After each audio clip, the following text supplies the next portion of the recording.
और ईरान के बीच में सीज फायर हुआ था कि कोई देश एक दूसरे के ऊपर अटैक नहीं करेगा और हम लोग शांति की तरफ चलते हैं, लेकिन ये सीज फायर 24 घंटा भी नहीं चला, ये सीज फायर टूट गया है।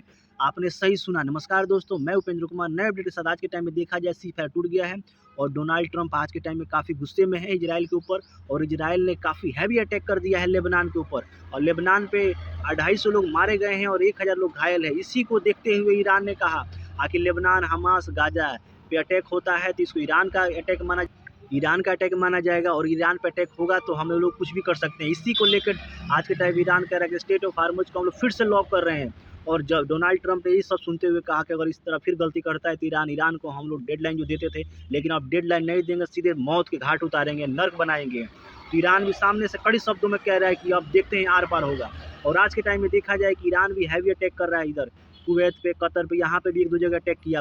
अब कुवैत भी कह रहा है कि हम लोग युद्ध में शामिल होने वाले हैं, यूएई भी कह रहा है कि अब हम लोग भी युद्ध में शामिल होने वाले हैं, यानी मिडिल ईस्ट पूरा युद्ध में तब्दील होने वाला है। लेकिन ये कहा जाए कि जो शांति कराने के लिए आया था पाकिस्तान को पता ही नहीं कि शांति होता क्या है, कि शांति किससे कराना है।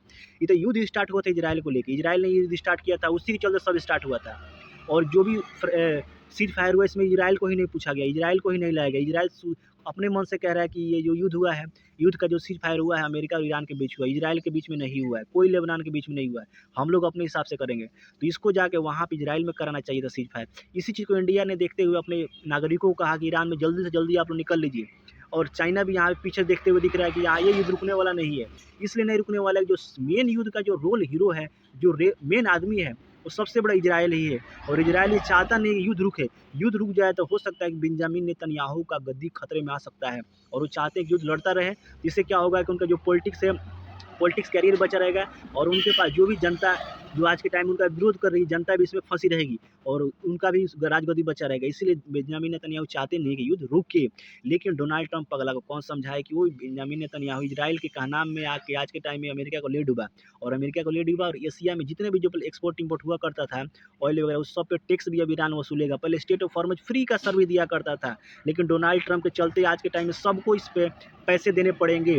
और इसमें अभी 10 मिनट पहले अपडेट सामने ये डोनाल्ड ट्रंप ने ये कहा कि स्टेट ऑफ हार्मोज में ईरान और अमेरिका दोनों मिल के, यानी ज्वाइंट वेंचर के साथ, ज्वाइंट वेंचर सिक्योरिटी देगा, सिक्योरिटी के बाद जो भी प्रॉफिट होगा उसमें 50-50 कर लेंगे, डोनाल्ड ट्रंप का कहना है। लेकिन ओमान यहाँ पे कतराते हुए इस बात को नकार रहा है कि नहीं, हम लोग इसमें ऐसे नहीं करने वाले हैं।